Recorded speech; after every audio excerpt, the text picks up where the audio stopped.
Hello everyone, welcome to DMV Innovative Investment Live. The recap of this stream will be available in the DMVII Live Recap playlist. Keep in mind, stocks and strategies discussed here are for information only. Do not treat any information provided here as investment advice or recommendation. It is up to the individual investor to perform the due diligence prior to investing in any company. And here is the live stream from this week's Meetup session. Happened to this business? And the answer is absolutely nothing. There's been no change in their business because they don't own stores that Macy's and Target and all those other stores are in. They do outlet malls. Their business is doing great.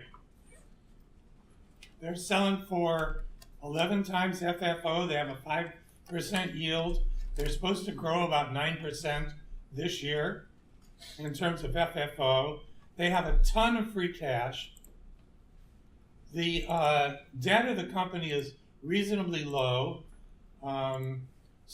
So they're in excellent shape. This is a kind of company that you want to buy and put away for 10 years.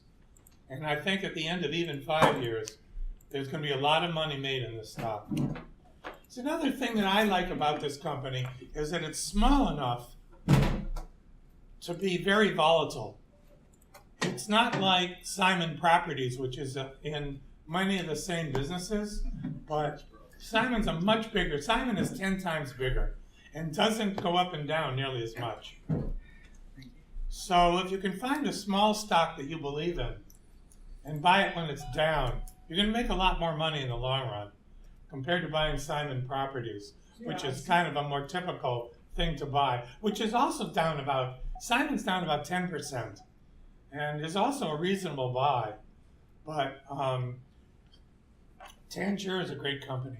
Also, Tangier is owned by the Tangier family and run by Stephen Tangier. And I like companies that are like that because if they've been in business for a while, they own a lot of the stock and their family owns a lot of the stock, which means their aunts and their uncles and their cousins own a lot of the stock. And to me, this is an important feature of a company because you know they're working hard. They don't want to tell their aunts that they lost all their money.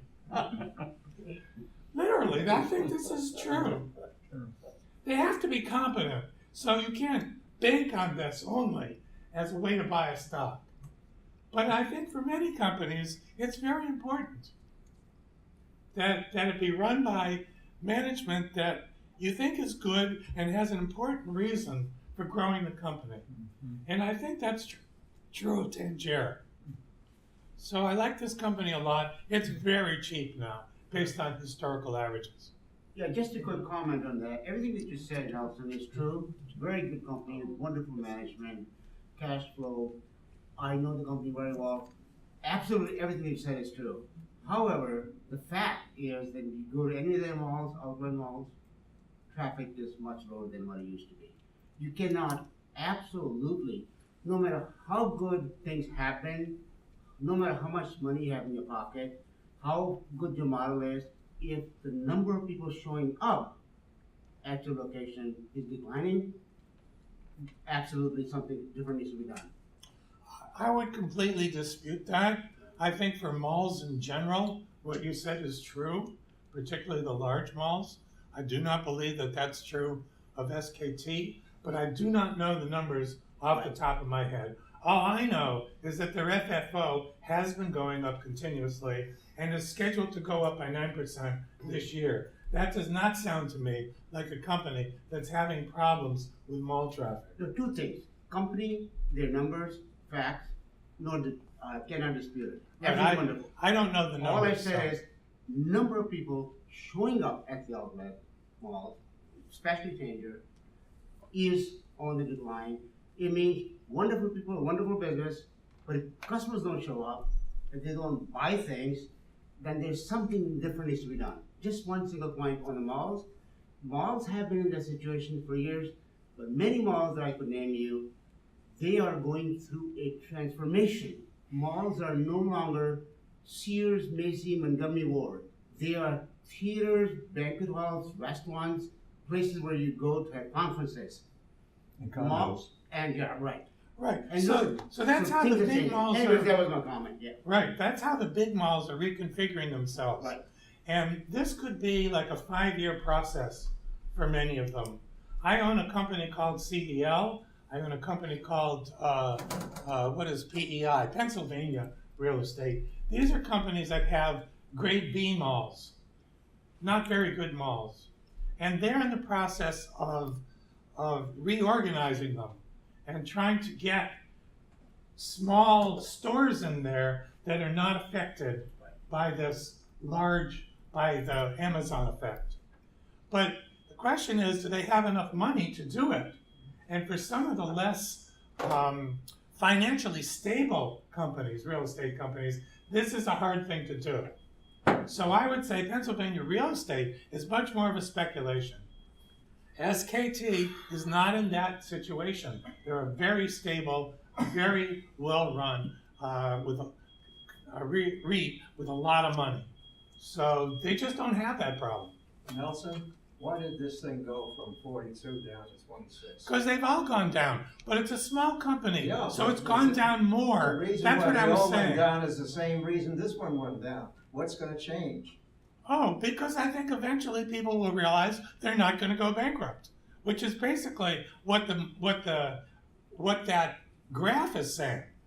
This company is going so low. God, it looks like they could go bankrupt. Yeah, but a sector can drag down a stock without anything being wrong I with the think stock, it's too. just market. Sometimes things are in style and some things are out of style. And right now, I they're cannot very out argue of with style. that for one bit, because people act on emotion, and regardless of all the computers controlling things, it's still emotion in there. Even the computer programs are programmed by human beings, Right. and they're But- responsible. But this is a small cap stock, and therefore it gets affected more by emotion than the large caps. Emotion can make you go broke if you buy Well, at it the wrong can, time. sure. So don't buy it if you can't afford to hold it for a long time. Am I saying this can't go down? I'm absolutely not saying that. I mean, that's what we want, is what people think differently. That everybody's got a different way. I mean, I think, people Gary, that's Gary, why that's Gary, why people are selling. Gary, look to your right. Well, I just wanted to ask him a question. He knows the company pretty good. Same store sales quarter to quarter. Is the sales dropping? No, they were up about 3%, I think. It's still up a little bit. Yeah, which is all they grow. They don't grow all that fast. It's good. Yeah. Depending how it was before, I mean, if people are expecting much more than that, that's not good. But the fact that it's not down is good. Right. It's not intrinsically a fast-growing business. It is intrinsically a relatively stable business, is what I'm saying, at a very cheap price. One of the problems with these is it's stuck in an ETF, and the large organizations are buying and selling these large Yes. ETFs. That's absolutely true, that this is subject, they all go up and down together. Look at Friday's number there. You see that it fell by more than a point yesterday on Friday? There's a straight down mark, yeah. I was inside. So it turns out that all the mall stocks went down yesterday by about 2%. God knows why. I don't know why. Don't ask me. It has nothing to do with the company. But that's You part of like the a problem. candlestick? And it went down on high volume too, like they all did. That tells you it's not close to turning around. Well, maybe. I don't know. See, the thing is, you want to look at this graph and say, I can figure out from the graph if it's going to turn around or not.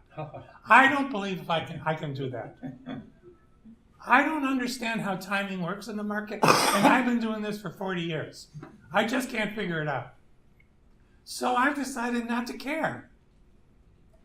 So you're sticking with the How many fundamentals, candlesticks right? does So bar George? Did you put up candlesticks?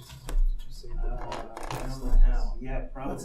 All the They're mall a little stocks better. went To down. me, they're a little better. It has something to do You with can use Starbucks these, you get closing a little on better. I think if you look at stores. candlestick, you'll Oh, see is that. that- It's in a signal. Oh, yeah. Bearish engulfing Malls on are the right. starting to die out. It's very Yeah. bearish engulfing. Well, It we've is been doing very, that single for at years. least it's Yeah, gonna I go know. down to 25. But it doesn't take a genius to know that this stock is going down and still going down and is likely to go down further. I want to see the darn thing start turning around.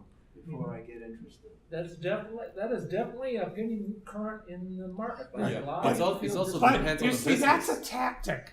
A what? That's a tactic. Yes. That's a short-term tactic. That's not really a strategy.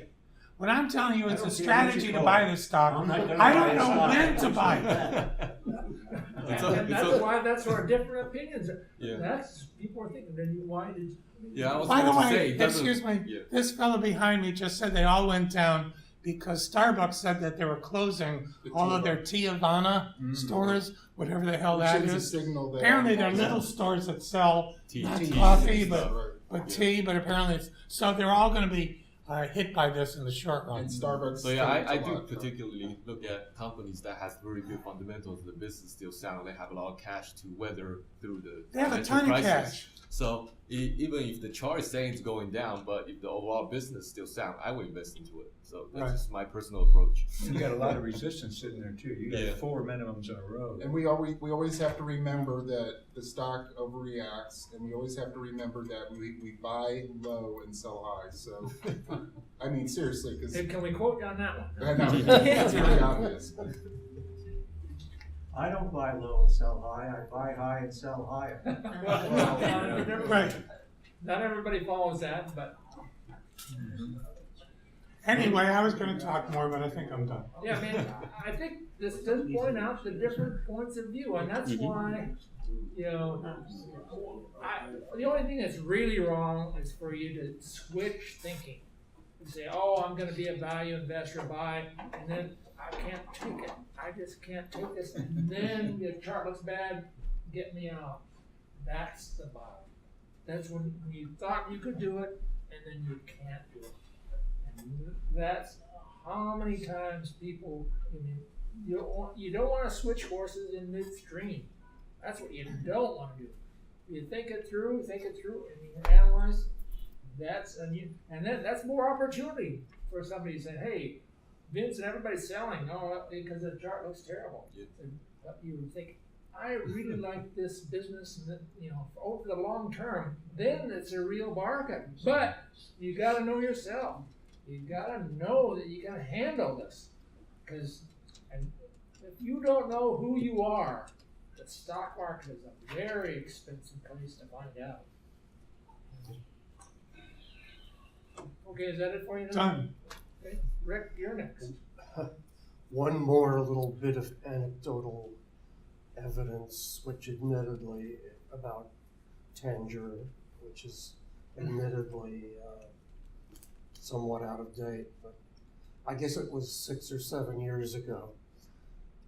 My wife and I stopped at one of their outlets. Well, I think we were on the way to Phoenix, but anyway, we went to one of their outlets on the hottest day that I have ever experienced in my life.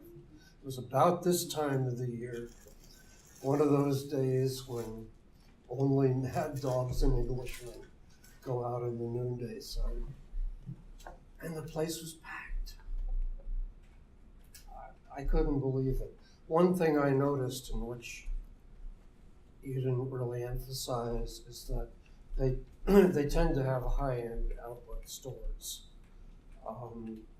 fashionable brands of things.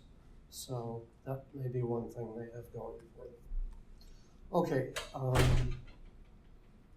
I haven't done anything except I treated myself to another helping of Las Vegas Sands. Oh, you're a gambler, Yeah, and this week was not a good week for LVS. It's been up and down since I've owned it. I think what happened this week, I read a story this morning that their rival Wynn Resorts. now that's pretty hefty yield, by the way, 4.6%. Yes. That's One thing I really like about it. yeah. Wynn Resorts had an incident this week where a high roller made some bet at Baccarat. I don't even know what Baccarat is, but anyway, this gambler won $10 million from them in one day. And that seems to have sent a shock through the system. I don't think it had anything to do with Las Vegas Sands. Anyway, I think eventually LVS's management plus Human Vice will work together to make me some money to ease my my older days. So, right now, I'm simply LVS planning depends to on hold China. Huh? LVS depends on China. They have casinos in places like Macau and, Singapore. yeah. So whatever the Chinese government decides to crack down on this sort of thing, this stock will die. Whenever the Chinese government decides to go easier, the stock goes up. And we sit here and we don't know what the Chinese government's gonna do. Yeah, also Wayne Resort just had their earnings announcement on the 25th, and Las Vegas Sand had it on the 26th actually. So that could be another reason for the What volatility. did they report? I can pull it up. Then continue. I'll find it now that you know. LVS is probably going to get a license to open one of the first casinos in Japan.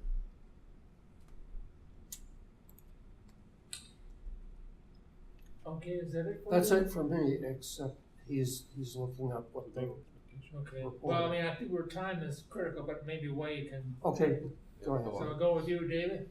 No, I'm just here to listen. Okay. Okay, I mentioned to you guys events. I think the Motley Fools believe in what you believe. Buy high and keep buying higher. And I mentioned to you guys last week, and I have a subscription with them, but it's in the low tier. So I'm getting companies I tell you about are usually high. Which newsletter? Motley Fool one. Yeah, they have It's a the bunch basic. of them. I got the basic one. Okay, $50 Motley a Fool year basic, for 3 and that's years. So I don't know which one. There's some people in this group that have like 50. Stock advisation? It might be the stock advisor. So they gave us an alert last week on iRoblox, and apparently they had great earnings, and it went up from 9. Well, they recommended it at about 85. I got in at 90, and it's at 107. And it's vacuum cleaners and appliances. But I did mention that to you guys last week. The other one that they mentioned was the stamp one, STMP. Oh, yeah. And that's went up, but it's come back down. And then another one they mentioned, and I did not get into it, and this is the second time, it's called Cognet, CGNX,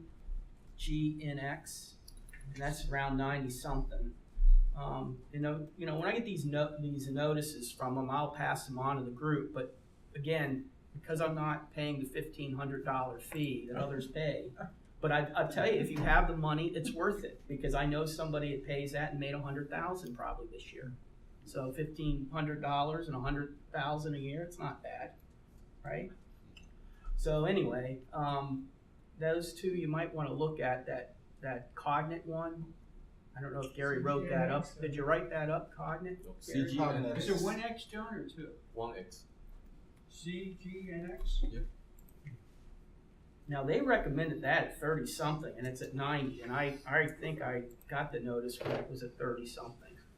The other company, and I've talked about this a few times, and I kicked myself. I got out because it was going down. Is that STM, that MEMS technology, the STM, not a P, and that got up to $17. It's moving back up there, and that's the one, the teaser with Paul Manafield. I don't know, guys. You might want to watch that one or think about it. The other thing is Young John, who recommended to us Race, RACE. That's at 106 now, and it just keeps going up. That's the Ferrari one. I don't know if they just have a niche. Jeff mentioned that, but that's done really well. That's not the right ticker for Race. RACE. Race. What's the symbol? RAC Race. RACE. Like race car. Oh, race. There you I think it was go. Ferrari or Wow. something. So there was, and he got that. He really got that from Business Investors Business Daily. He got the lead on that because that was again one of these that they get in as they go up, and it might be worthwhile watching that one. But when I pulled that up on Robinhood, it brings up other companies. You know, sort of in the same area when I look at the symbol. So you And- say Robinhood, that's another tool you have, some? Yeah, we've talked about that. James, he's not here, but others use Robinhood. Uh-huh. Maybe Wade uses Robinhood. I know Kate does. Okay, yeah, we've talked about that. But when I pulled that up, I found Churchill Downs, CHDN, and boy, that is just up there. Now I don't know if they have a niche because of the races or what, but they do pay a little dividend. But you might want to watch that one as well.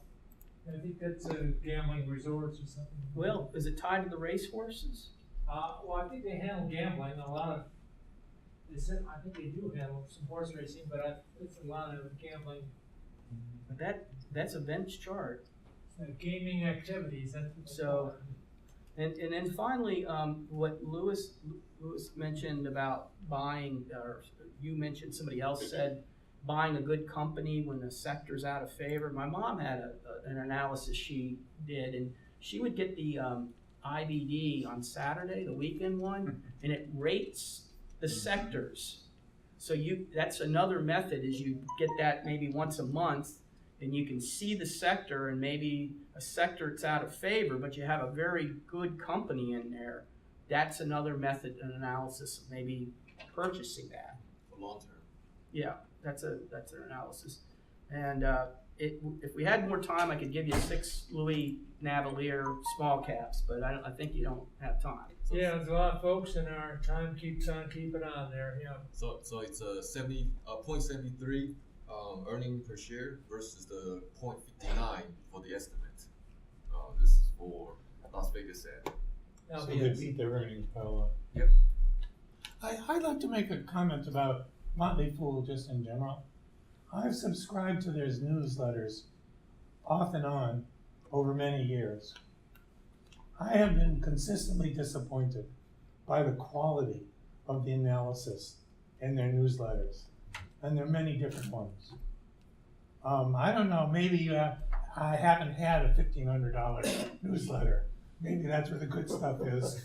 All I can tell you about them is I'll see what they recommended when I get the recommendation, and they'll say they've recommended it before. And I've talked to somebody who has that higher end, Right. and they know. I mean, they knew about Mela, they knew about Shopify. It's $20 and $30. Mela's at $290 now. Shopify is at Yeah. 90. And I'll tell you this: all those analysts are humans, and their time will come. Their time will come. They can be hot, but you know what? Time is not on their side, and they will be out of favor. And then somebody new will be in. That's just My 40 experience years has been of, that they had a you know, lot of watching. big winners, but they also had a lot of big losers. Sure they do. Sure they A do. lot. Yeah. And the way to avoid that is to find the analysts who write for them, who you follow and that you like, Yeah. and that you think know what they're doing. I really never found that in their newsletters. And if you did, they'd be gone in 3 months because they have this continuously Yeah, they go on their own. evolving Right. cast of names that write for them. Right. I just thought in the end that it wasn't a very good site to get information. It can be Just a good, my personal comment. It can be a good way to suggest ideas, but it's still up to you to Yeah. do the research. Pull the trigger. Yeah, you could get those ideas by throwing a dart at a newspaper. So That takes more work. Is that it for you, John? Yes. Next gentleman there? It's cheaper though. Nothing about stocks, but I would say William J. O'Neill's the one I've been following my whole life. And the only thing I do that's kept me alive is I keep a trailing stop loss on everything I own all the time. IBD, right? Yeah, IBD is. Don't tell them. It's What individual. but it's just percentage daily. do you set it at? I do 10% when I first go in, and after things have climbed a bit, I might drop it to 5. but it's on there all the time, so I don't pay that much attention to the market day to day. Phone, the beep email comes in, you just sold all of your Hewlett Packard that I just got out a few weeks ago because it fell through that 5%. I've been killed by AIG and some other ones like that. I had big money in some of those guys, and I wasn't paying that much attention, and they just took a terrible dump. I didn't notice. So now that's what I do all the time, trailing stocks. As I buy the stock, I put the trailing stock right on it. And were you holding MO when that FDA announcement came out? No. Okay, because that dropped Because you could get killed that 12% way. in about 10 minutes. Yeah. What was it that you said at the very first, you mentioned some company? Oh, Investors Business Daily. No, not them. O'Neill something. Oh, AIG? No, O'Neill. O'Neill something, that's the name you mentioned. Yeah, Oh, it's just William J. O'Neill. He's the guy he that did started IBD. it. He started Okay. it. Yeah, Oh, he that's runs right. it. He's Vince. Dead by now. Yeah. He's Vince. Yeah. Vince's strategy is IBD. Really, swear to God, right? Yeah. He's- Well, if you look at their charts they do every week, they do a phenomenal job on those charts. I mean, everybody's got their own way of viewing things. Yeah. And, Well, they've been doing it since the 60s. In fact, let me contrast what you said with what I said. I never put stop loss on there. What I want to do is buy a company that I have faith in. Yeah. That if it falls down, I'm going to consider buying more. I'm not going to consider selling. Now, sometimes you get killed that way. But overall, right. Well, you know, it's a learning process. And I would say I've gotten better at it. So we have two different approaches that are completely different. What happened during the flash crash? With IBD, he's asking. Oh, I don't know what you mean. One day it On went that- down and then came back. Oh, well, a case like that, I would definitely have been stopped out of everything. And the disadvantage of it is, like I say, a 5% stop loss, but that's turned into a market order if it falls through there. So if you take a 25% hit, like IBM did one time, you're selling it at 25% down. But on the other hand, I've seen so many of them just keep on going down, down, down, down forever, like AIG and other ones I've been in. Cisco, I've been in a bunch of those. How many holdings do you have at one time? I've got about 8 or 10 right now, but I like what they say about just own not more than 5 or 6 stocks total, the best one in each sector. Own a small number and watch them like a hawk. Yeah. Yeah. everybody's got their own point of view. Sai's had his hand up. Huh? Sai has had his hand up. No, just Oh, want, okay, sir. no, I just want to say IBD. I also follow IBD. Usually I follow buy high, sell high. That's the approach I follow. Just let's say. Not much. All right, so is that it then for you? Yeah, but I noticed Bob Evans is doing real well, and Dave and Buster's too. Last time I looked at them, they were both climbing. Isn't that Bob Evans was bought out by somebody or in the process of Oh, I buying don't know. Maybe. Okay, Gobi, you're next. I'm probably on the Nelson side about buying businesses. Basically, you analyze a business, you learn about the management, and you like their track record, you like what they've done relative to the industry standards, and time to time these businesses go out of place. People sell their stock when the industry is going through turmoils and stuff like that. I tend to buy them when they're cheaper relative to their current and prospective future. The one industry that's been going through a little bit of the turmoil, which is a car dealership industry. There are a couple of companies in US that they're bigger and smaller. So the car dealership industry is I don't know how many people follow that. So car manufacturers cannot sell a car straight to the consumer. Except for Tesla. They're trying that, but it's still they have resistance in a lot of states. Dealer network is pretty powerful. So what they have is they have a franchisee law, according to almost every state. Manufacturer cannot sell it directly to the consumer. So what they have is a state monopolized in some ways. State protects them because they're important structure to the industry. So the interesting thing is they don't make a lot of money on selling the car itself, almost none in the majority of the cases. Where they do make money is basically selling the warranties and structuring the financing for the deal And the larger percentage of the profits actually comes from the parts and services. A lot of people don't know it.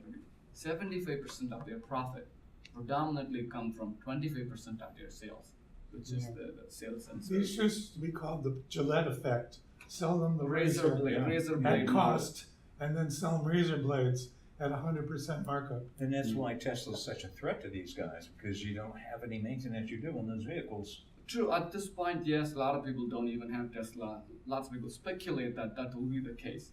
Look, it's too early to tell, we don't know. People who say that like, that's going to be a risk, they don't know either. Yeah, I don't know either. But what we do know, is that there could be something coming along.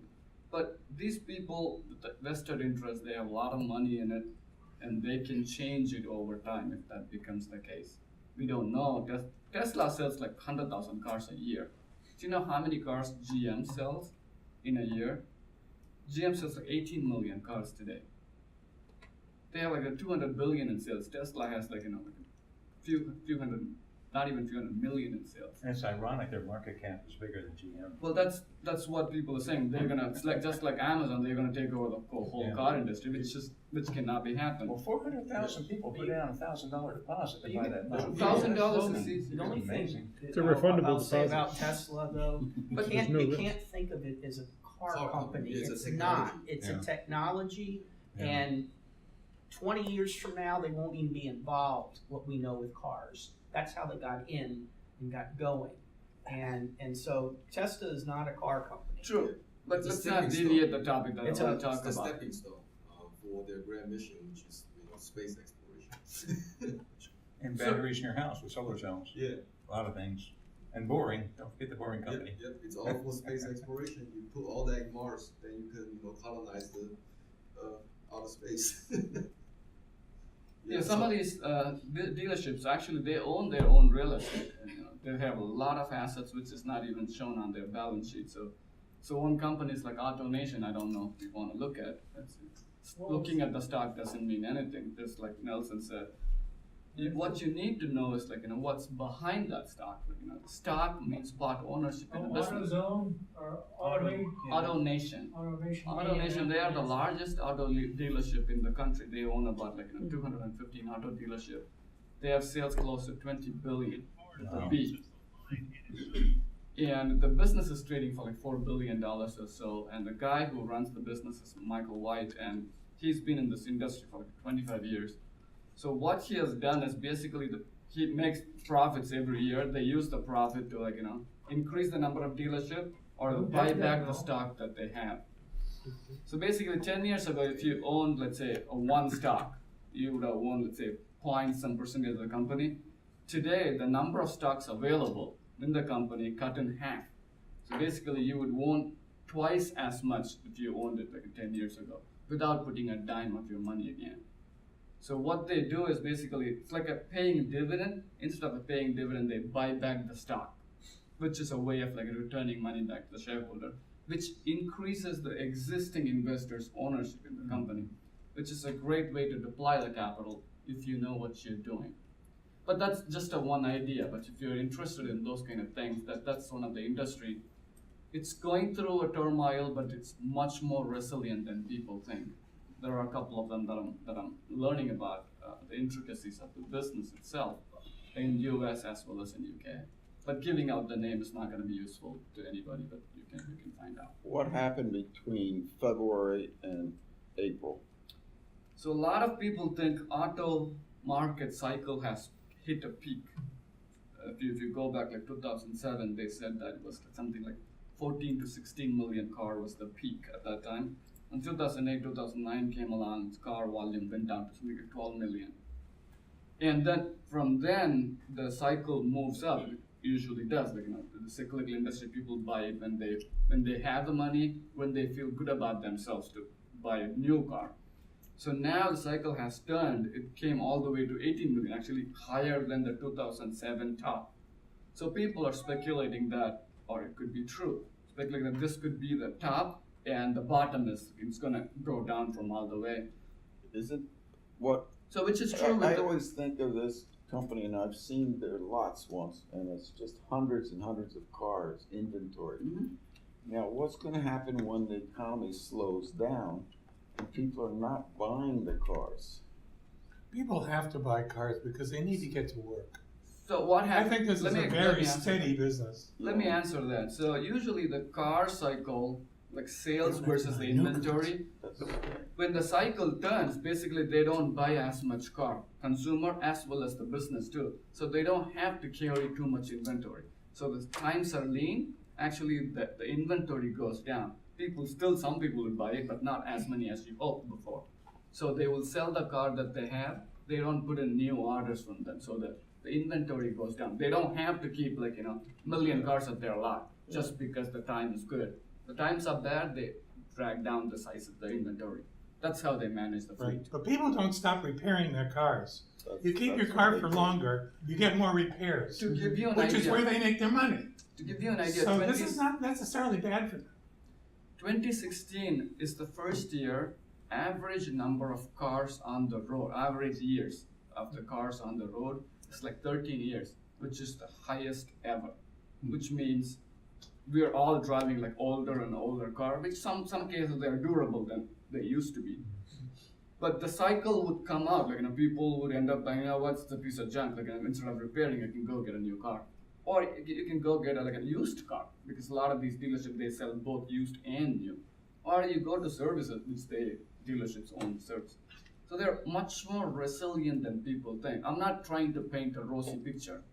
I'm just saying they're much better than people perceive to be. Like when they see top being the cycle. The picture you're painting, and I don't know if he's even alive or he's affiliated, but the guy who did this picture back in the 90s was a guy named Wayne Huizinga. Okay. And he did exactly what you probably remember as Huizinga. No. Well, he was Mr. South Florida, but he basically bought AutoNation and created it. Now maybe he sold it off. And what his whole thing is, he went in and bought all these car dealerships and united them, and was breaking this mom and pop operation. It's AutoNation. And his AutoNation was merged with another company before it was AutoNation. The other thing, did the same thing in the waste management industry, and Republic Waste is one. Again, I don't even know if the guy's alive still, but in the 90s, he was the guy. And he made a lot of money in the 80s and the 70s with Blockbuster. And he was out of Illinois, Chicago, and he was in waste management. And he was Mr. Waste Management, and he broke away and he started Republic Waste. So everything Woe's talking to you about the car industry and the waste management industry, you might want to check Huizinga out. And it is a money maker, what he is telling you.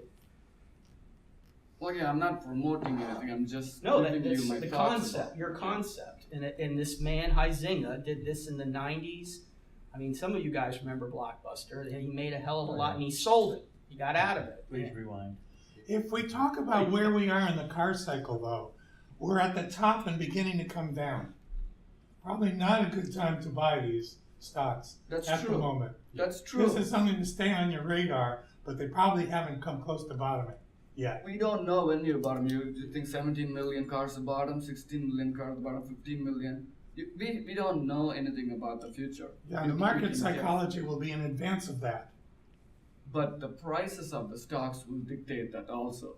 When you think, just like Vin said, when the stocks start going up, you don't know that's the bottom or not. Both for the product sales as well as the stock. So what I'm saying is the businesses priced relative to historical earnings and sales. I think the future is going to be exactly like that, ups and downs. And these people are intelligent enough. And actually in the US, 16,000 auto dealerships exist. I don't know how many people know that. And what publicly traded companies only controls about 8% of them. So the 92% of the auto dealership that you basically see are basically from mom and pop. So they're very, very inefficient. They haggle the prices to the death, if you call them. So the publicly traded ones are the better and bigger, and they're better managed actually. You're better off going to them in most cases. Doug, sorry to interrupt, but are you referring to both new and used cars in total? Or? Yeah, most of the dealerships today, they sell both used and old cars. Yeah, Okay, used and new some cars. dealerships just sell used cars. For example, like, what is the company that you sell? CarMax. CarMax predominantly sells the used cars. Right. They especially focused on the first few year older cars. Like if you want to buy like a 3-year-old car, Right. CarMax is probably the place to go because they only specialize in that particular segment. But general dealerships, they sell like off the brand a new car as well as go all the way to like a 15-year-old car. Right. But CarMax doesn't do repairs, do they? They do have like they're not all locations, but they do have Yeah. servicing department. So, Colby, Yeah. this is Ford. Okay. Now, you take a look at that, you wanna buy a car company? Well, I don't know anything about Ford, but just Well, Ford's because the best, because they have very low debt. But I could put up GM and it's gonna be the it's same. probably the kind of same way. job. But I don't know anything about Ford. But especially I'm not looking at the stock and deciding whether I should buy or not. If I think the business is still a viable business, Okay, there's GM. Am I gonna buy that? it's up to you to, No, to say that. Vince, I'm telling you, I just gave him the link, and I hope he reads. You'll see Huizinga did start AutoNation. He did start this. His concept is with these cars, is you're breaking the mold of these one-pop operations, merging them together. Huizinga did it with AutoNation. There was a lot of rental ones.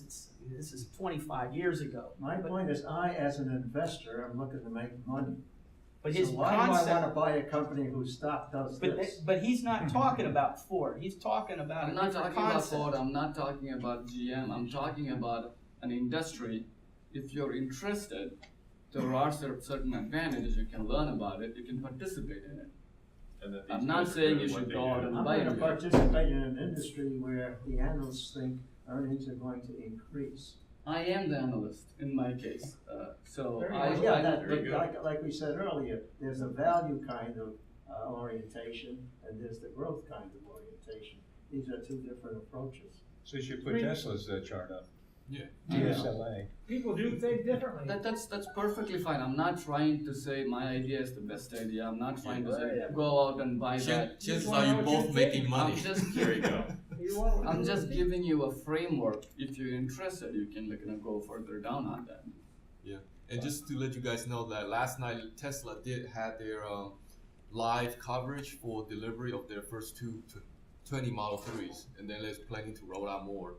And I know a lot of people will probably do the reviews the next few weeks or months, and then we will know whether or not there will be a lot of people basically canceling their order or submitting more or going forward with it. So it's going to be interesting, and I don't know whether or not that's going to affect other businesses as people wait for the news from Tesla Model 3.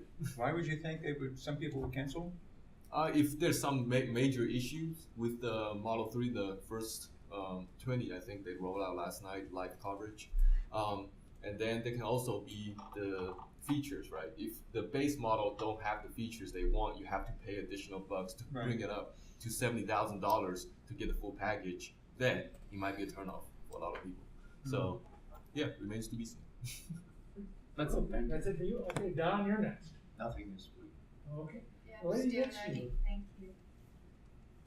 That's it for, Always learning. I'm still learning. okay, Thank you. well, that's what we want. There's a variety of opinions here. And by the way, I want to throw one fact out. Wayne Huizinga was famous for backing O.J. Simpson in his trial. So. All right. Well, Wayne thing. Yeah, but wait, go always. I just gave him the link about AutoNation, and when he created it was in '96. But again, what Chloe's talking about, what you're mentioning, it's a concept of investing, and Huizinga was very high about it and took advantage of it in the car industry and waste management industry. And Chloe's got a hell of a good point. AutoNation is different than an individual car company. And Huizinga, the only reason I know I was in South Florida, and he was Mr. South Florida. He owned the Miami Dolphins, the Panthers, the hockey team, and the only thing he couldn't get the basketball team. But to make it quick and short, he had, you should Google this guy, and there is a biography on him. And the concept what Chloe's talking about come very clear reading it. It's worthwhile. It's a good idea. If you can find an industry like that, and he picked specific industries that were like that. So Okay, well, we're over with you, Steve. I threw things off a little further. Well, since we're on the auto dealer industry, I remember when the government bailed out GM, and I don't know if Ford. You're dating yourself there, Steve. If you go, huh? You're dating yourself. No, it's not. Not that long ago. 5, 6, 7, 8 years ago. Yeah. Or I guess maybe he's right. 10. I'm dating myself. 10 years or so. Not even. What Ford did was sell all their properties, get cash, and then hire another company to design cars. So, Ford is not deep in debt. Whereas GM is deep in debt. Well, actually, that's not true. GM has more cash than they had debt today. It recovered real The well. government had to bail them out, right? Well, Yeah, but they paid them back They early, paid all et that cetera. back, and they made a lot of money in the last Yeah. 5 years, and they have more cash today But than they if I had. put the chart up for Ford or GM or anything, or here, even AutoNation, which is used cars mostly, it doesn't make me wanna go buy a car stock. By the way, I it's did want about spotting the opportunity, right? It's because the price can be low and it can keep on going lower. But if you can spot opportunity that's going to be 10 years down the road, then you can buy it. You don't have to be trying to make profit for the next year or tomorrow. I don't worry about 10 years down the road because I don't know, man. Oh, maybe that's why you like your strategy better. Instant You gratification. never know, you'd be around and we'd all be gone, you know? See, we're back with you. Is that it for you? Yeah, Okay. Rick, you're next. I have CLM. I'm holding some CLM. They've had a rights offering. This is my first rodeo. I think, Gary, you're kind of guru on that. So I don't know what to do with it. So I have these rights. I guess I've tried going to the website. I tried calling the phone number, and they say talk to your broker. Nobody really wants to tell me anything about it. That's the issue with these rights, yeah. I mean, see, that's why you gotta, I don't know, you got with Scott Trade, see. Yes. I'm not so sure about Scott Trade's, I would say they are the weakest of the online brokerage firms. And I think they'll come through for you, but you're gonna have to pressure them. Cause, the rights, they add a little complexity to They have a lot of complexity. operation, and They they make don't it like clear as the $25 that Scott Trade wants. Yeah, I mean, No, let me ask you a you get them question. to waive that if you're, Let me ask you a question. When did you get involved in CLM? Because you have to be owning that stock before they do the rights you offering. did, Yeah, Rick did. Okay. Right.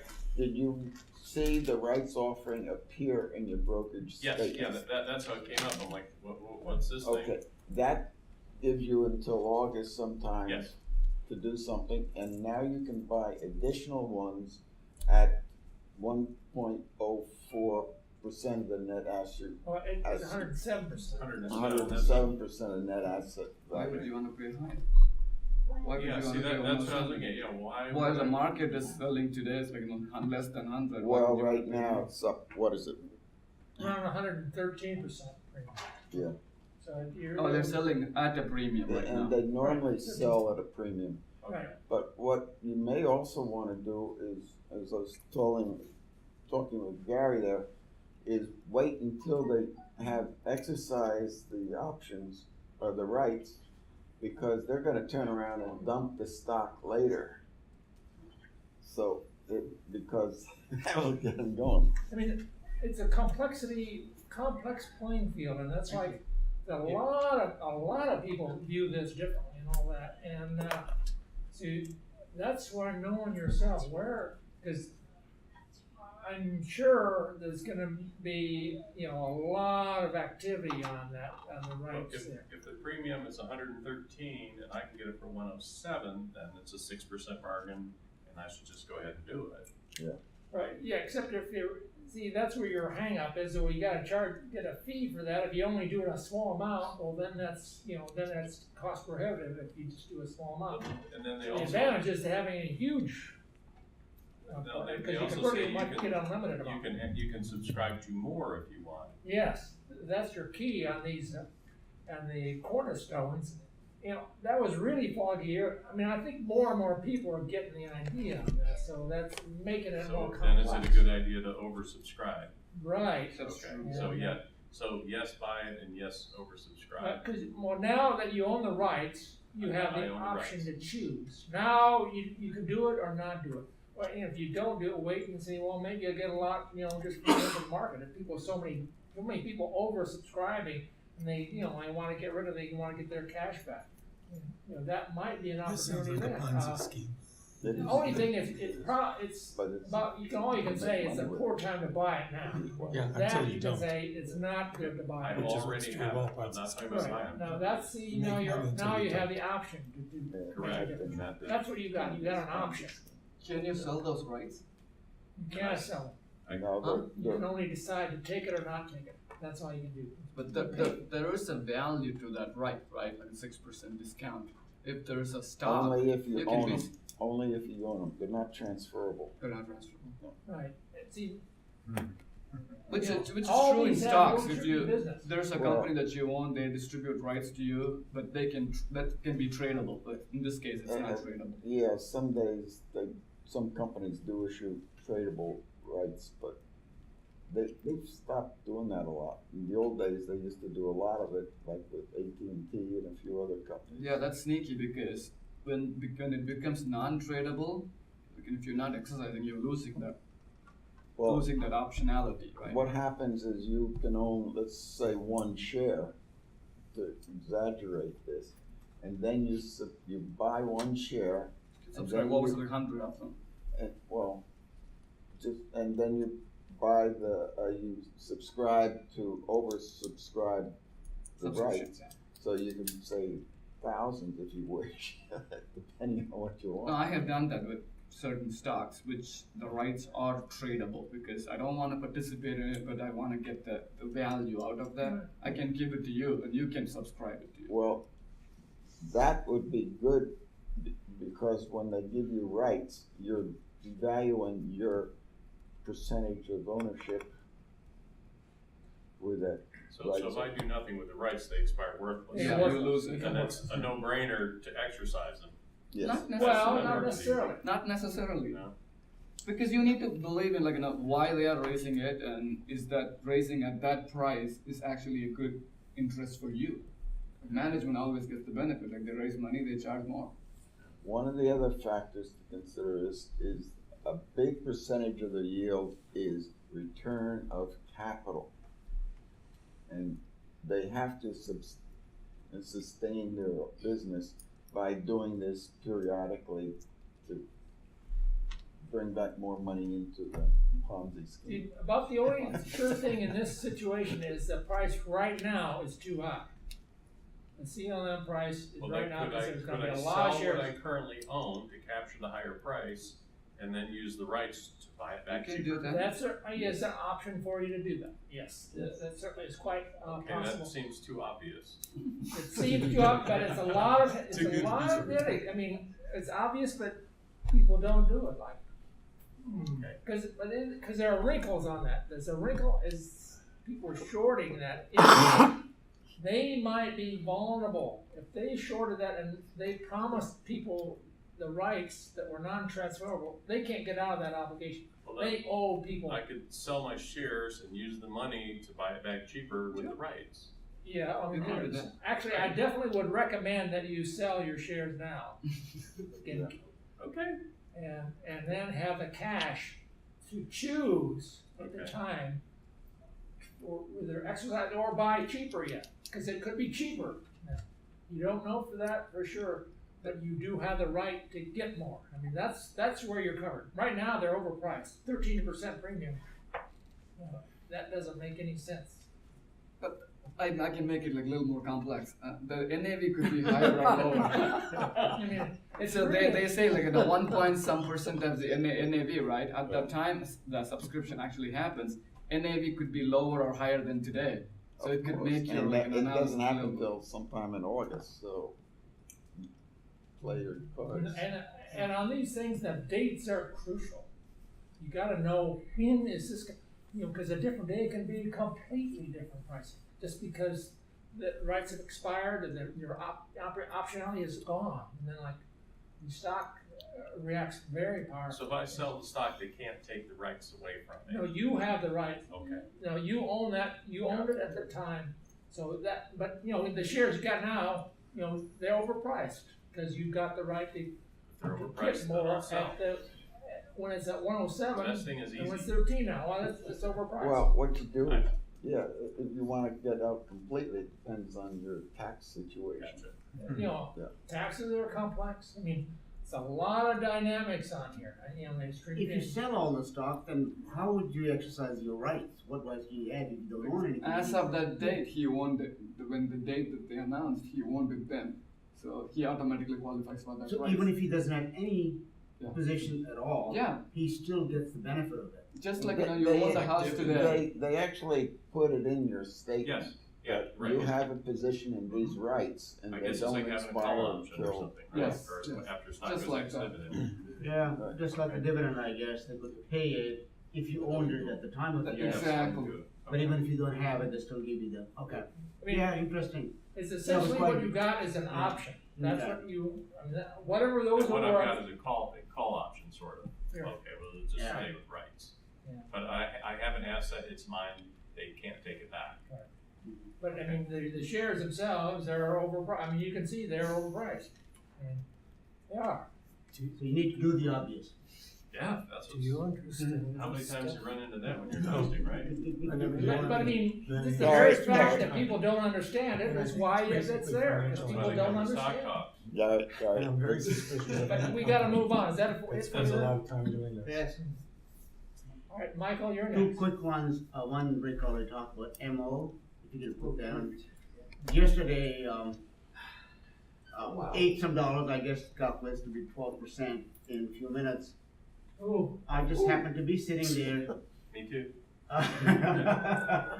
Yeah, and so I took advantage of it. The print shows 60, I think low was 65 or something. 60.01.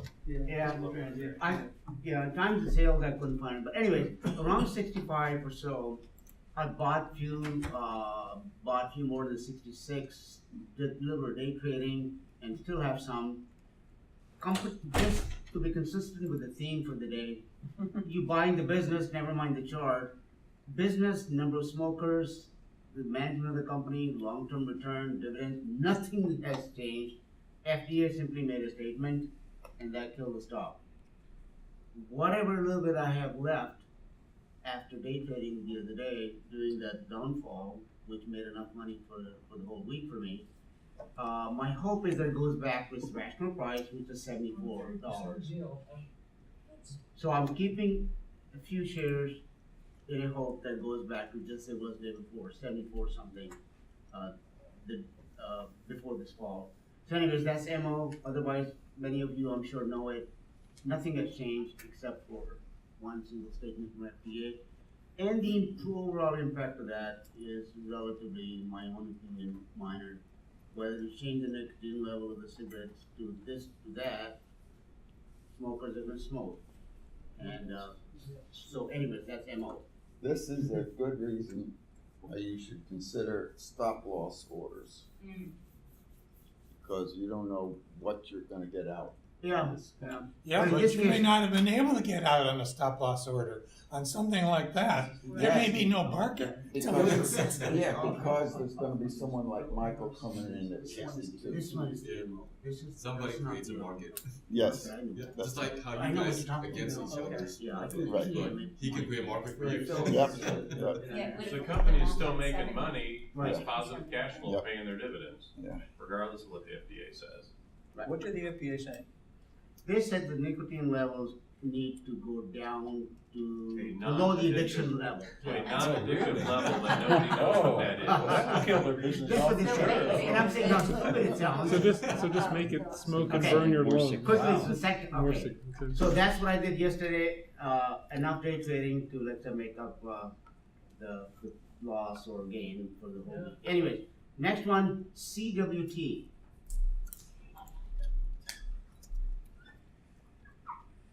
CWT? C, Charlie. CWT. California Water, CWT.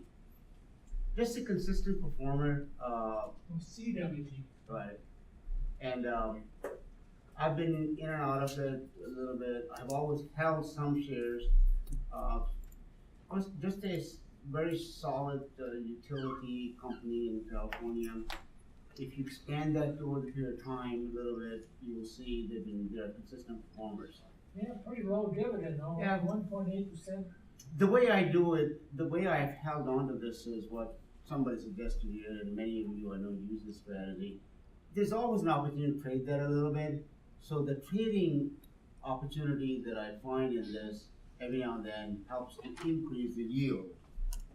So I keep it, and which many other people do.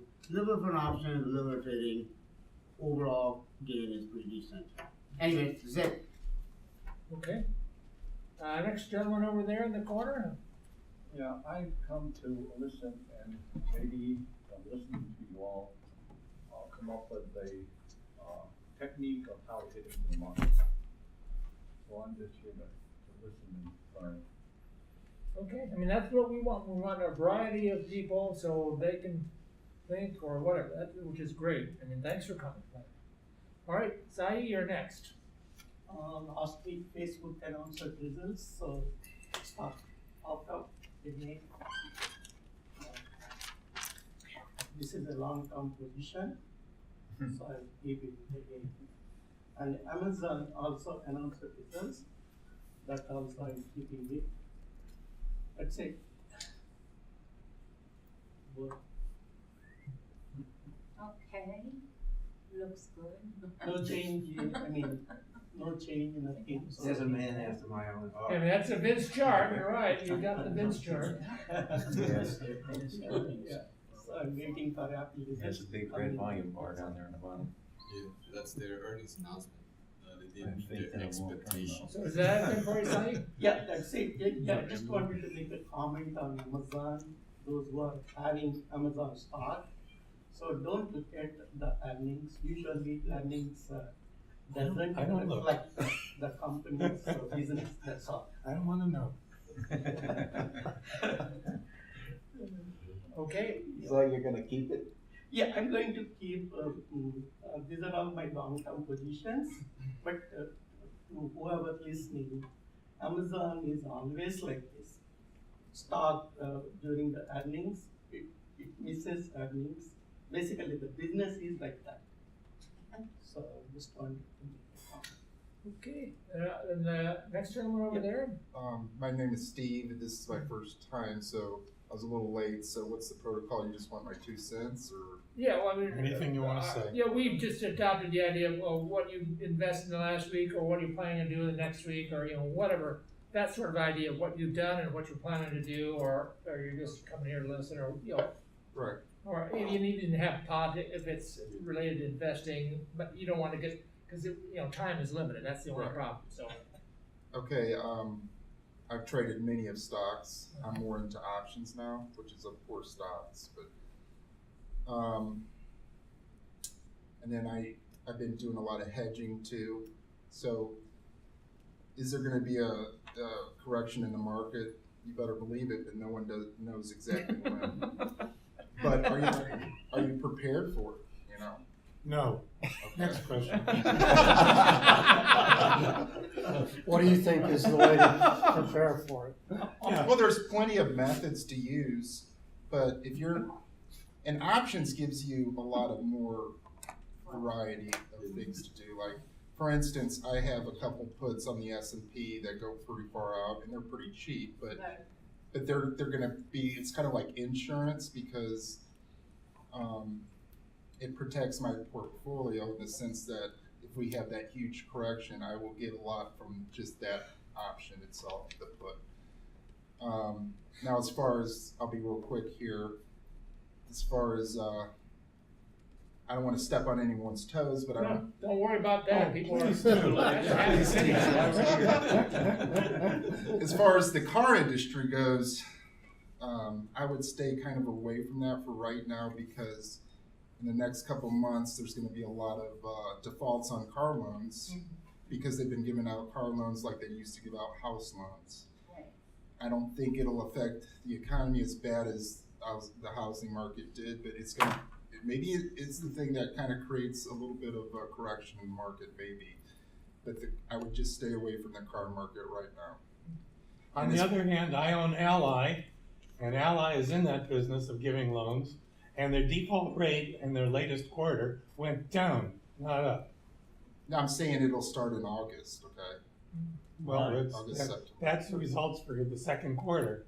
Well, I mean, I'm not gonna say something that everyone's gonna agree with. Right, I mean, that's just your opinion. That's your opinion. You don't know the fact, I mean, you know more facts about than anybody else. It's your opinion. This is just analysis that I've heard and seen, and, Which one of these is Allied? That ALLY.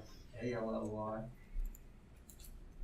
but they've been real loose with the car loans. And if you have 2 eyes and 2 ears, you know that, and a brain, you know that. It's just, they've gotten too easy with That's it. only a 2% yield, so it's not too robust. So.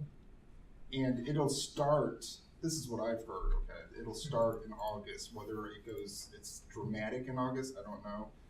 As far as bullish, I'm bullish on artificial intelligence, and I don't like artificial intelligence, but I will take some profits from NVIDIA. I think artificial intelligence in the long run is a bad thing for human babies. That's my own personal opinion. And I agree 100% with you.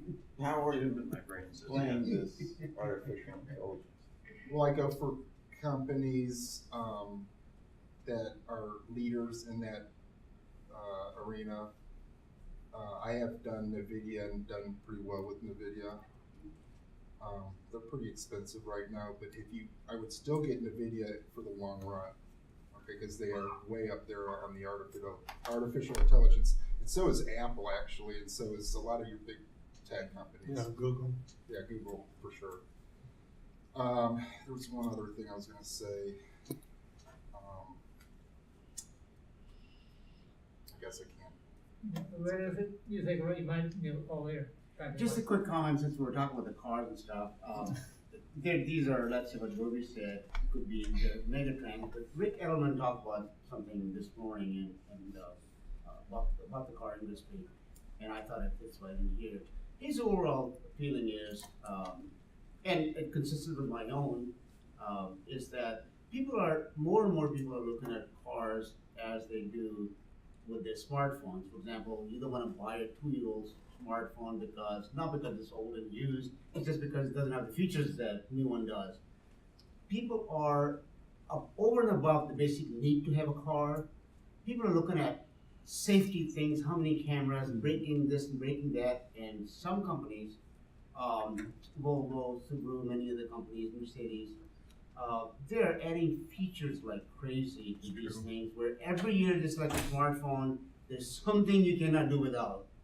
So he predicts that people are changing their point of view of the retention of the car for a longer time, people who service the car, maintenance, parts, all of those things on one side, and people's urge to buy cars with newer and newer and more powerful features is a good thing to keep in mind in this mix. Or maybe in a few more years, for the millennials that can't afford to buy houses, we can just buy a car and just live in it. Drive by itself and goes places. I'll say 2 stocks I like for long run. PayPal and Square. You like PayPal? Yeah, not Square. Because I've even used PayPal a lot more than I used to, and it's a lot of internet buying as an option to use PayPal. You know the ticker? One other. PYPL. Yeah, and Square is SQ. My friend? It's like Amazon. Look at PAYC as well. Oh yeah, that's a good one too. It's with personnel issues. Right. Okay. What's that? PAYC? Yeah, I didn't hear what you said. I mentioned to him PAYC as a cat. PAYP. What was the second one you mentioned? Square. Square? It's like mobile credit. PAYX. You put it on your phone and Paycheck.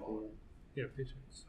You want PAYX, right? Paychecks. No, I said to him, PAYC So in cap. people who sell stuff in the streets Paycom. now, Yeah, have the yeah. phone take on their phone, Paycom they can software. swipe your card, that's what it Paycom is, it's software. the square.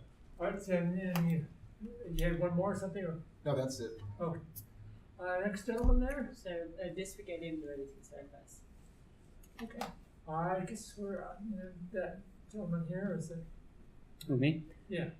Yeah, my name is Greg, and this is my second time. I'd like to tell you about a speculative thing I did this week. If you would bring up AMD. Oh boy. Yeah. So when they reported earnings on Tuesday, I was at. Would you zoom in, please, and just show the last week or two? Vince, did you Zoom in on the last week or two? What? Zoom in to see the last week or two, please. The chart in last 2 weeks. Since the earnings, probably. So I was at work on Tuesday. I wasn't really paying too much attention to what happened, but so on Tuesday there was a huge spike up past 15, which is new territory for AMD. And so on Tuesday night, I looked at thinking that was it was not going to maintain that level. So I did a spread where I sold calls at 1650, and then I bought the same number of calls at 1750, and the order filled the next morning at market. So I wasn't sure how sure I was about the whole thing, and I'm kind of new at all of this, so I only did 10 contracts, but I was thinking about doing 20. So anyway, so I ended up getting $200 in income from that, with $1,000 at risk, because I had the spread was 1 point apart, and I did 10 contracts. So I did the expiration date was August 11. So as long as it doesn't go above 1650 by August 11, I get to keep the $200. So you all more experienced people, was that a smart thing to do, or too risky? Or It pans out for you. It's smart. I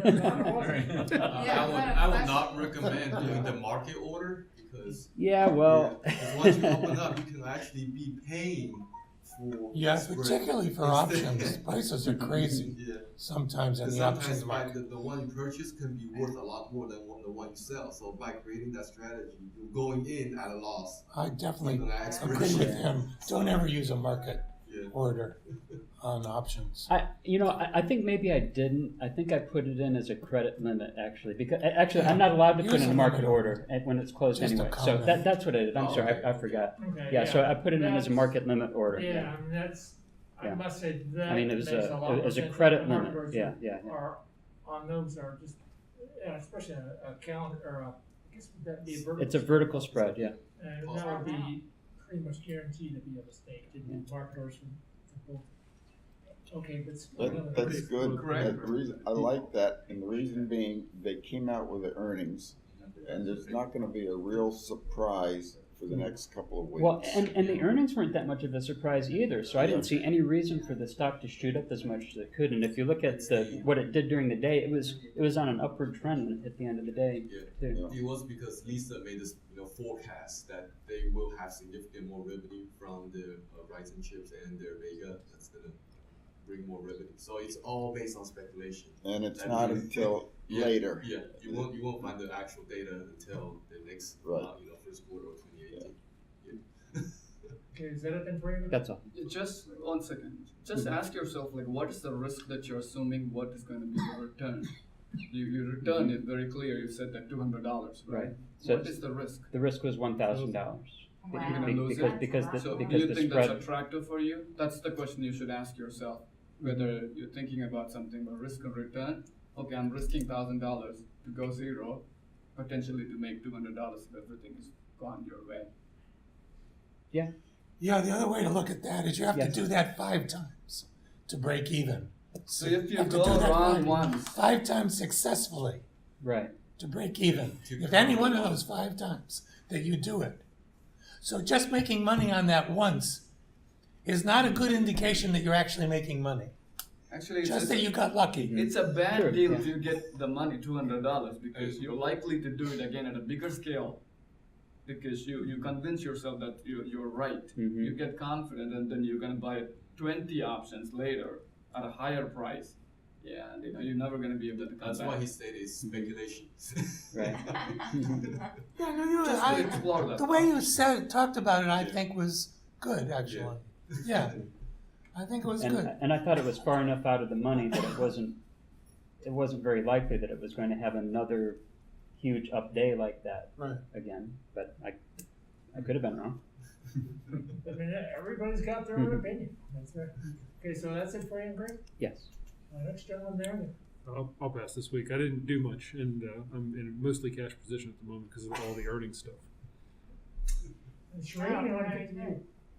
Well, I don't know, I mean, last time I had a question, you said go look it up on the internet, so I'm not sure what the parameters are. And, Vin said, you know, the fact that all the, you know, most of the stocks were doing above 200-day average, he said that was garbage. The McLaren lost later, so I don't really know what the parameters are for, you know, people in general. Do you have a specific company that you're interested in looking up or learning about? Well, I can look it up on the internet, right? Yeah, and then So, I don't really know what the parameters are at this point, but I'll see, if somebody else has I something mean, I can. everybody's I'll got do their own that. opinion, Shereen, that's for sure. That's just, yeah. Yeah, but, you know, I thought you could come in and ask questions too, if you had questions, You might, so might I be don't dangerous to know. get the answers though, see, I'm that's- sorry? It might be dangerous to get their answers, cause they won't necessarily know what they're talking about. but Google does. No. Apparently so, anyway, Alright, so is that it then for you, Shereen? yep, I'll pass, I'll see what. Wade, you're next. So your name's Steve. Right. All right. So I do agree with you. I believe the AI it's going to be a huge disruption in the market in the foreseeable future. Plus, that how technology doubles itself so fast, and that's where artificial. Yeah, I know. Yeah, and then for the companies, I feel like that's eventually it's going to take advantage of all this AI technology is going to be in the healthcare sector. I feel like all this machine learning algorithm eventually is going to apply towards pharmaceutical companies and genomes and other life sciences. And that's why I looked up a company called Agilent, and I think Noah actually pitched this before. Stock symbol A. ALGN. Just A. No, that's just it. Oh, okay. Agilent. Yeah. Yeah. So they basically have three sectors where they make money. It's, Single A. Hey. A, Apple. Just Single A. single A for, what would be that? So Apple, I guess. Agilent. This isn't the old spin-off from Bell Labs, isn't it? I'm not sure. That's AT&T. Is it Yeah. TNT? Yeah. I think It was Agilent like came Bell, from HP, then Agilent. Yeah, I know It was Agilent did HP. It spin spin off off. from HP. Agilent spun off from HP. From HP? Yeah. Yeah. It's a different company from what I was thinking. So they make money from three different sectors, and one is basically life science. They apply all the machineries and the analysis to determine chemical compounds, and structural chemical compounds. So they do a lot of screening for example, they can look for contaminants in the food or in water or in even in like weapons, and also for drug testing and all that. So anything that relates to chemical compounds, they basically do the analytics behind that. And then they have the second one where they do servicing, integrating from all the labs, and on top of dealing with the existing labs, because all the existing labs with the old equipment, they need to migrate with the newer hardware and newer capabilities, so they do transition and servicing for that. And the reason why I'm looking into it is because I think after all this AI technology gets more mature, they will apply all this analytics into a lot of the chemical compounds and do machine learning. In that, essentially, you'll be able to create drugs and create treatments and even analysis without actual human behind doing the research and doing the analytics. You can find out a lot more that way. So I do believe this is more like immediate in a few more years down the road. So that's how I envision it. And So Agilent, they had a split, not split, it's more like they branch out part of the business, which is selling the equipment for, different scopes and different hardware to this company called Keysight, stock symbol KEYS, I think. Keysight, yeah, KEYS. And actually just KEYS. Why is it this? Keysight, yeah, okay, KEYS. So. Is that right? Or is it No, you need to put an S on the end of that. KEYS. KEYS, okay. Yep. So this one, they branch off from Agilent back in 2013. So for every 2 shares of Agilent, you get 1 share of Keysight. And then they, right now, service a lot of the existing labs with equipment. And so I do see this, very good complement between those two companies. So so these 2 companies, I'm holding Agilent, but I haven't bought into Keys. I'm still looking into the analytics. I mean the business fundamentals behind it, and they are both profitable right now and generating at least like for the past few years over like 17 or 15, and this for 12 trailing months about 20-something% in their income growth, net income growth, and so they also do about 60%. Actually, for Agilent, they have about 70% of their revenue is generated overseas, actually from Germany, China, and a bunch of other places, 40% from the US. And Keysight, they generate about 35% in the US, and then 65% overseas. So it's interesting because you buying into this company, and we know a lot of heavy regulations related to pharmaceutical companies is basically here. So it's actually better for them to have all this, income from overseas, because China is, very lax in their regulation. You can probably find some other Asian country to do your human research or whatever, not get in trouble. So I do believe that, and it's also good to diversify, because you're not really just focused on the US economy at that point, right? So these 2 companies, I believe, would be pretty good to look into. So look into the SEC or filings and news. Is there a mutual fund or ETF for AI? Not that I know of. There's one for robots. Yeah, I like the robot one. Yeah. Robo. ROBO. Wait a week, there'll be another ETF. Just like Bitcoin. Things are multiplying like. So is that escalated? Yes, that is. Digital currency. Paul, you're next. I don't have much to say. I didn't do any trading all this week. Okay. All right. Vince, you're wrapping up there. Yeah, I'm gonna just, okay, you look at this thing, that's a growth stock, earnings is going up, what's happening, price is going up, okay? Nvidia. Earnings are going up, price of the stock's going up. Agilent. Earnings are going up, price of the stock is going up. PayPal.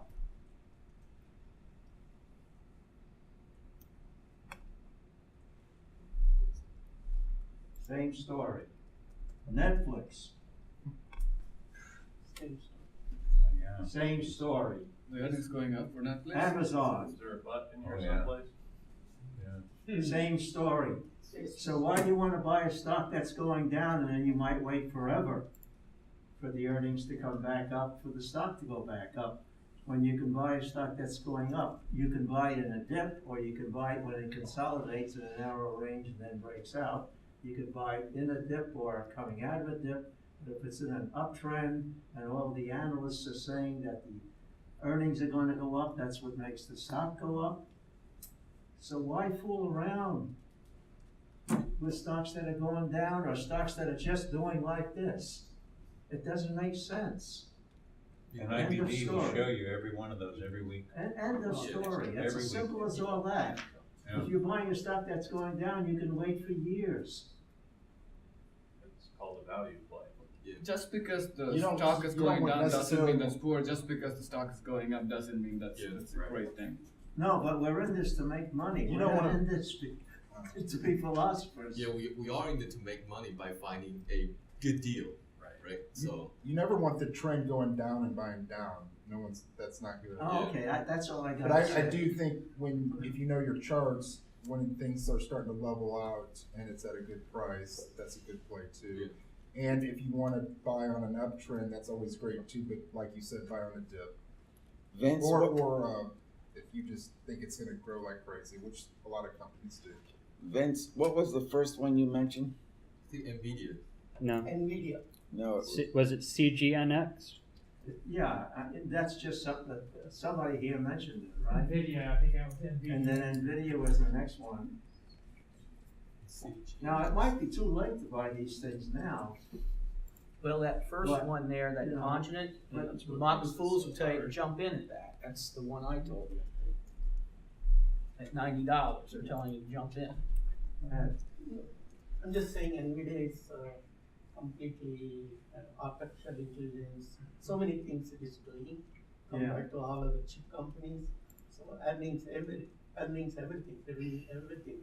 is so great. So the stock numbers now it is a little bit expensive, but there is a lot of growth potential for this stock.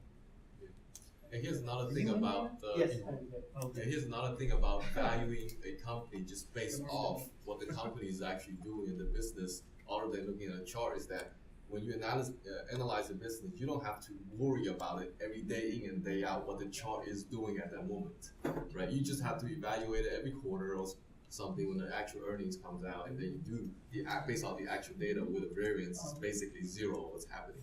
Whereas the variance is wide all the time. Except for like what happened with Altria there, all of a sudden, bam, it's gone. I'm like, Yeah, what but happened? I want to quote William J. O'Neill that the most important thing is that you're not bankrupted out of the market. And he mentioned one time with his stop losses, he was stopped out 19 trades in a row. And this guy has analysis. He's done it for years. He knows what he's doing. But 19 times in a row, he was stopped out. And then from his 20th, 21st, 22nd, he was fine. But the point is, he survived it.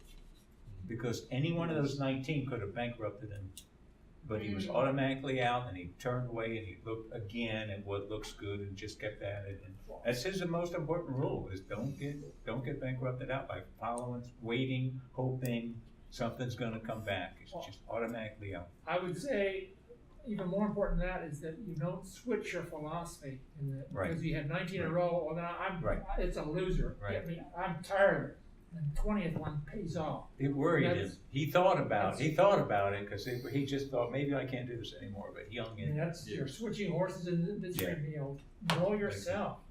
That's just understanding the business gives you that conviction. If you don't understand business, you're basically in the darkness. You're like, should I get out? Should I get in? I don't know. Exactly. But if you understand the business, you've been analyzing it for, let's say, 10 years, then you can have that level of conviction. I know this. I'm right. I'm buying more instead of I'm coming out. You know. Well, that's true because many of us are old enough to have survived the financial collapse in 2007, 2008, 2009, when a lot of people couldn't sleep at night because of what their stocks were doing. Yeah. If you survive that, it gives you a level of intestinal fortitude. Yeah. So you know what you're doing. Sai and then John and then. Basically, whatever stocks, just now Vince and we mentioned, if you look at the charts, unless the stocks which you mentioned, they're all, trend. But you need to know yourself when the business of that stock is changing or decelerating, or the earnings is coming down, or the revenue is coming down, sales is coming down, and the chart will tell you exactly when that is happening, when the volume is coming down, when it is coming to 50-day line, 200-day line. The chart will give you clear indication about that business, underlying business, not that, if somebody says, yes, stock is going up, you buy the stock. No, you have to look at every day, or at least, what positions you have, what is the business it is doing, is it coming down with a higher volume, things like that. Technically, you need to look at the stock on the chart, then you'll understand, not only fundamentals. So that's it. And all I was going to follow up on what this gentleman said, for those who are trying to learn, and we've talked about William O'Neill, IBD, Business Investor Business Daily, you can get a free subscription for a while with them, but more importantly, they'll send you a tape, and that's free. At least it used to be back 15 years ago, and you can listen to his investment strategy, sort of what Vince is following in those charts. So for those trying to learn and who's listening in, if you're interested in that momentum play, it's Individual Business Daily. And if you go online, I'm sure they probably will send you used to be diskettes, CDs or whatever now, or probably a link. Download a podcast. And you can just listen to his theory and what he does. It's just an idea. It's a learning vehicle, something to learn. Don't have to do it. Just learn. I mean, just know yourself. That's the Know most yourself. important. Make sure you know yourself. Well, I mean, it is. I guess we think we're running on. I mean, we have the Thinkers one? Vince can stay Do or you like whatnot, but I guess we will I'm be. still figuring it out. So I'm There's a lot of planning tools to within post tools. this and live things stream that ought online. to If be you guys easy. want to hear it Like afterward, I click can here and send it doesn't you the link. automatically bring it I'll back. also do a recap. Thank you very much for doing that. And they just did this thing with the TOS and brought up two things side by side. I was like, oh, that's not what I did. Now the concession is done.